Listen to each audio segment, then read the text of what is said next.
హిందూ బంధువులందరికీ జై శ్రీరామ్, శ్రీమాత్రే నమః. ముందుగా మీ అందరికీ కూడా తెలంగాణ రాష్ట్ర పండుగ అయిన బోనాల పర్వదిన శుభాకాంక్షలు. ఈ నెల అంతా కూడా హిందువులు ఎంతో భక్తి శ్రద్ధలతో ఈ బోనాల ఉత్సవాలను జరుపుకుంటారు. మరీ ముఖ్యంగా తెలంగాణ రాష్ట్రంలో ఈ పండుగ రాష్ట్ర పండుగ మాత్రమే కాదు, ఇది మన చరిత్రకి వారసత్వానికి గుర్తు కింద భావిస్తాం. ఇటువంటి బోనాల పండుగలో బోనాన్ని భక్తిపూర్వకంగా అమ్మవారికి సమర్పించడంతో పాటు యాట బలి అనేది కూడా మనకి తరతరాలుగా వస్తున్న సంప్రదాయం. దీన్నే వాడుక భాషలో చెప్పాలి అంటే జంతు బలి అని చెప్పేసి కూడా అంటారు. అమ్మవారికి భక్తిపూర్వకంగా వేటపోతుల్ని లేదా కోళ్ళని బలిగా సమర్పించుకుంటారు. అయితే తెలిసి జరుగుతుందో తెలియక జరుగుతుందో తెలియదు, కానీ మన ఆలయాల్లో 99% తప్పులే జరుగుతున్నాయి. అందులో మరీ ముఖ్యంగా వీటి విషయంలో చూసుకుంటే ఒక ప్రధానమైన తప్పు జరుగుతుంది. ఆ తప్పేంటి అని మాట్లాడుకునే ముందు అసలు ఈ పండుగ వెనక ఉద్దేశం ఏమిటి అనేది కూడా కాసేపు మాట్లాడుకుందాం.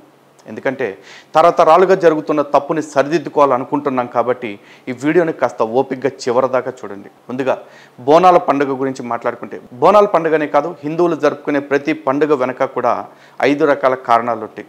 అందులో 1 ఆధ్యాత్మికమైనది అయితే, 2 మానసికమైనది, 3 భౌతికమైనది, 4 సామాజికమైనది, 5 సాంకేతికపరమైనది. ఈ 5 రకాల కారణాలు ప్రతి దానిలో కూడా ఉంటాయి. అయితే ఈ పండుగ వెనుక కూడా సామాజిక కారణం ఉంది, ఆధ్యాత్మిక కారణం ఉంది. ఈ రెండింటిని విశ్లేషణ చేసుకుందాం. ఇది అయిన తర్వాత అసలు జరుగుతున్న తప్పు, అది చాలా ఇంపార్టెంట్.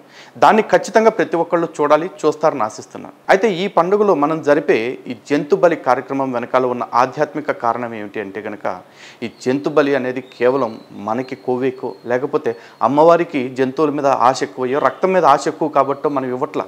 మనిషి తెలిసి తెలియకుండా అనేక తప్పుల్ని చేస్తూ ఉంటాడు. తన తప్పులకి సరిదిద్దుకోవటం కోసం లేదా తన తప్పుల్ని సంస్కరించుకోవటం కోసం అమ్మవారిని ప్రసన్నం చేసుకోవాలని, అమ్మవారి యొక్క శుభ దృష్టి మన మీద ఉండేలా చేయాలని, అమ్మవారిని తృప్తిపరచడం కోసం రకరకాల పద్ధతులు పాటిస్తూ ఉంటారు.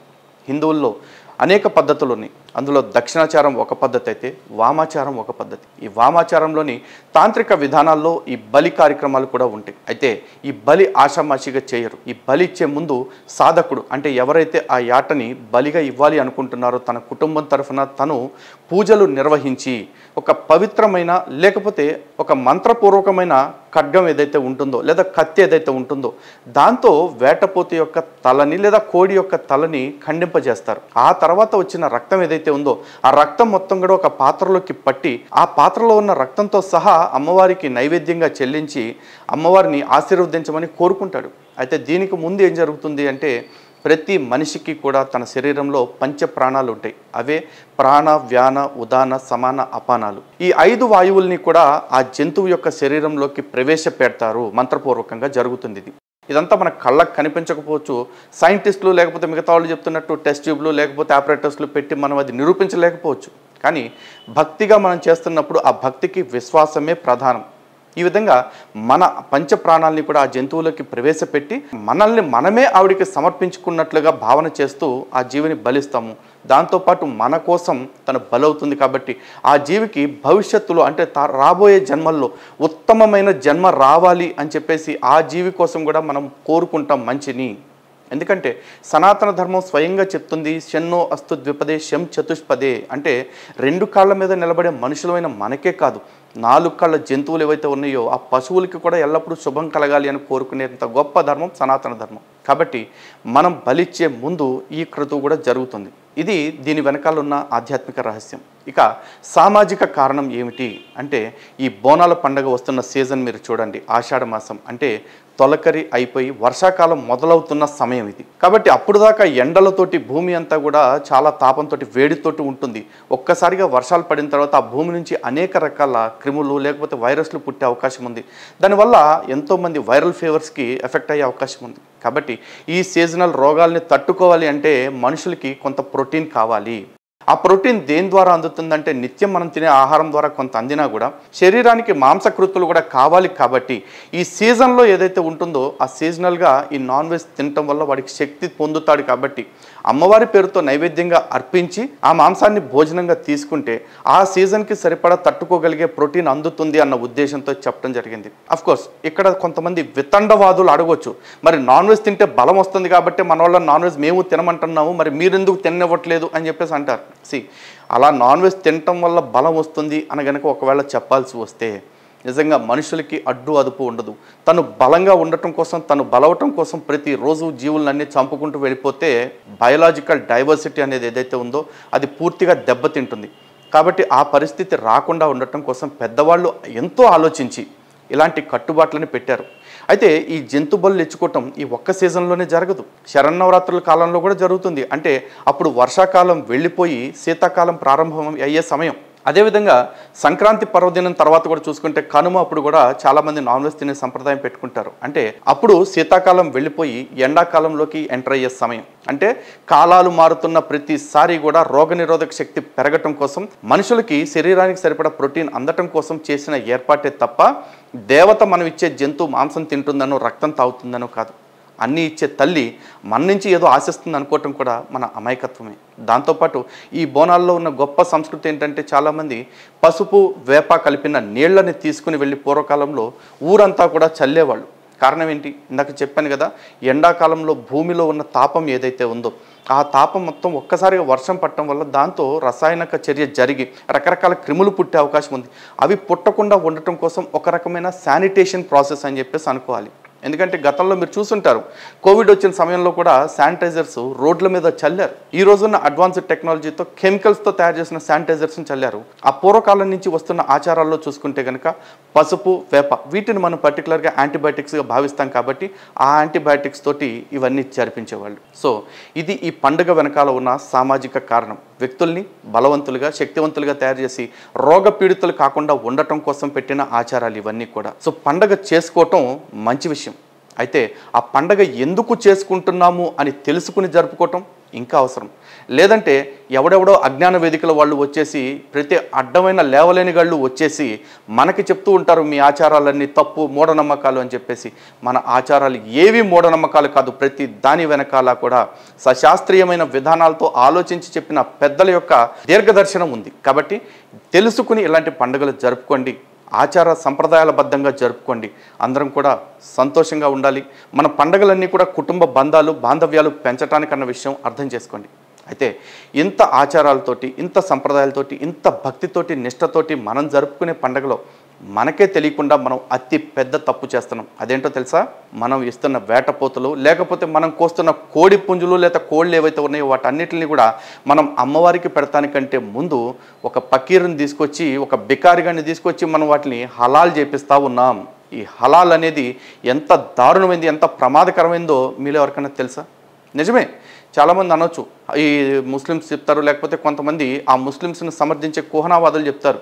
హలాల్ అంటే ఏం లేదండి, జంతువుకి మెడ సగం కోస్తే జుగ్లార్ వైన్స్ కట్ చేస్తారు. దానివల్ల ఏమవుతుందంటే దానికి నొప్పి తెలియకుండా ఉంటుంది, దాని రక్తం అంతా బయటికి పోయిన తర్వాత అప్పుడు కోస్తారు అని చెప్పేసి అంటారు. మరి ఎదవల్లారా, నిజంగా అట్లాంటి దిక్కుమాలి మాటలు చెప్పేవాళ్ళు గుర్తుపెట్టుకోండి. దానికి సగం కోస్తే నొప్పి తెలియదు అని వాదించేవాళ్ళు మరి హిందువులు జట్కా అని చెప్పేసి పూర్తిగా ఒకే వేటుకేస్తారు. అప్పుడు కూడా జుక్లార్ వెన్సే కట్ అవుతుంది. మరి అప్పుడు ఇంక అసలు నొప్పి తెలియదుగా. మరి దాని గురించి ఎవడో ఎందుకు మాట్లాడు? అయినా ఇవన్నీ పక్కన పెట్టి తర్వాత మాట్లాడుకుందాం టెక్నికాలిటీస్. అసలు ఫస్ట్ స్పిరిచువల్ కాంటెక్స్ట్లో మాట్లాడుకుందాము. హిందూ ఆలయాల్లో వేరే మతాలకు సంబంధించిన వాళ్ళ ఆచారాలని మేము ఎందుకు జరిపించాలి, మేము కాదు మనం ఎందుకు జరిపించాలి, ఇది ప్రతి ఒక్కళ్ళు ఆలోచించండి.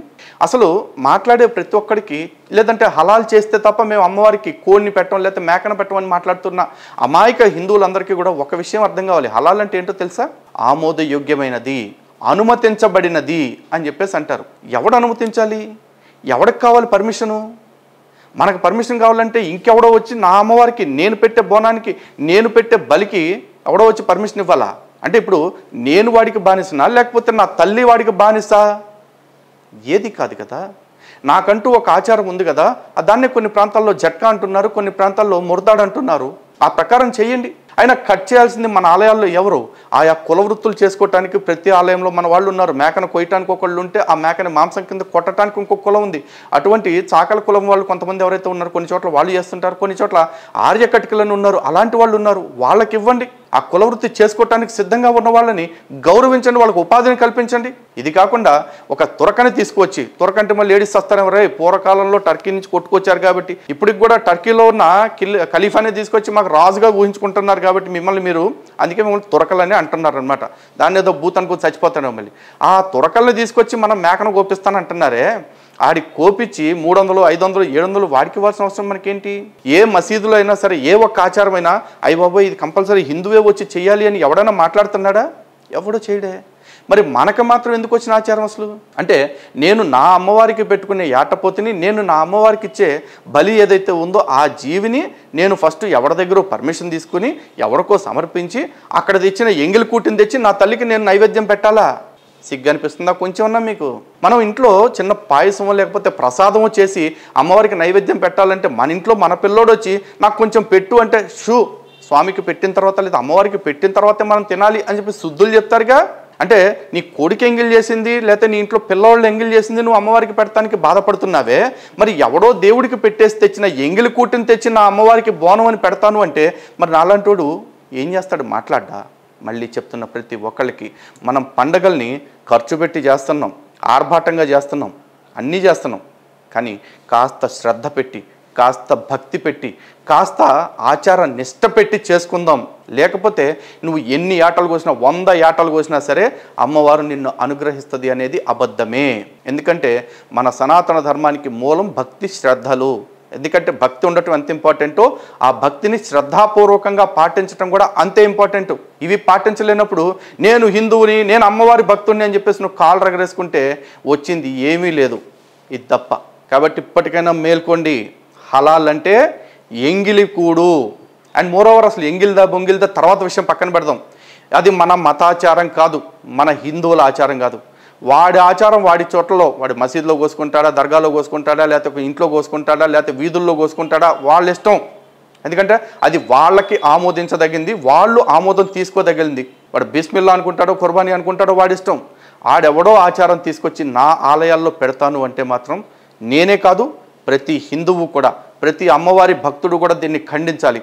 అంతేకాదు ఎవరైనా సరే ఈ హలాల్కి సంబంధించిన పోస్టర్స్ కనుక మా దేవాలయంలో కూడా అంటించుకుంటాము అంటే అటువంటి వాళ్ళకి ఆ హలాల్ పోస్టర్స్ కావచ్చు, బ్యానర్స్ కావచ్చు ఫ్రీ ఆఫ్ కాస్ట్ హిందూ జనశక్తి తరఫున మేమే ఇస్తాం, మీకు మమ్మల్ని సంప్రదించండి. అంతేకాదు ఈ హలాల్ మన ఆలయాల్లో ఎందుకు ఉండకూడదు అనే దాన్ని కూడా మీకు వివరణ ఇవ్వటం జరుగుతుంది. హలాల్ అంటే చాలామంది ఏమనుకుంటున్నారంటే జంతువులను కొయ్యటం మాత్రమే అనుకుంటున్నారు. కాదండి, హలాల్ అనేది ఒక పెద్ద బిజినెస్ అయిపోయింది. ఎంత బిజినెస్ అంటే ఆల్మోస్ట్ $2.5 trillion బిజినెస్ అయిపోయింది. అంటే టోటల్ ఇండియా రెవెన్యూ ఎంత ఉందో అంత ఈక్వలెంట్ రెవెన్యూ వాళ్ళకు కూడా ఉంది గ్లోబల్గా. ఈ రోజున జంతువులను కొయ్యటం మాత్రమే కాదు, హలాల్ మాల్స్, హలాల్ హాస్పిటల్స్, హలాల్ వెంచర్స్, హలాల్ ప్రోడక్ట్స్, చివరాఖరికి మన హిందుత్వవాదులు సనాతనవాదులుగా చెప్పుకుంటున్న వాళ్ళ కంపెనీలు కూడా హలాల్ చేసి ప్రొడక్ట్స్ని విదేశాలకి ఎక్స్పోర్ట్ చేసుకునేంత దౌర్భాగ్య పరిస్థితికి మనం నెట్టారు అంటే రాబోయే రోజుల్లో హిందువుల బతుకు భారతదేశంలోనే ఎంత భారం అయిపోతుందో ఒక్కసారి మీరే ఆలోచించుకోండి. ఆ తర్వాత హలాల్ పేరుతోటి వస్తున్న ఈ డబ్బంతా కూడా దేనికి వినియోగిస్తున్నారో కూడా ఒక్కసారి చూడండి.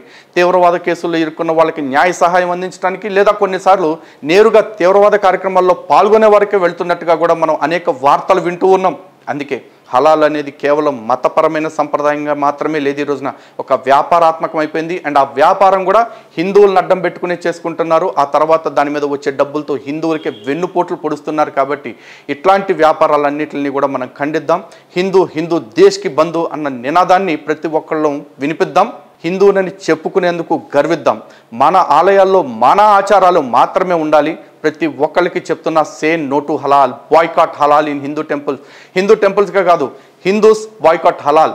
ఎందుకంటే హలాల్ ఫుడ్డే కావాలి అని డిమాండ్ చేసే హక్కు వాడికి ఎంత ఉందో, హలాల్ ఫుడ్డే తింటానని చెప్పే స్వేచ్ఛ వాడికి ఎంత ఉందో, హలాల్ చేసిన ఫుడ్ వద్దనే స్వేచ్ఛ, వద్దనే హక్కు, అవి రెండు మనకి కూడా అంతే సమానంగా ఉన్న ఈ దేశంలో ప్రతి ఒక్కళ్ళు గుర్తుపెట్టుకోండి. మళ్ళీ చెప్తున్నాను, బోనాల పండుగని భక్తి శ్రద్ధలతో సంతోషంగా కుటుంబ సమేతంగా బంధుమిత్రులతో జరుపుకోండి.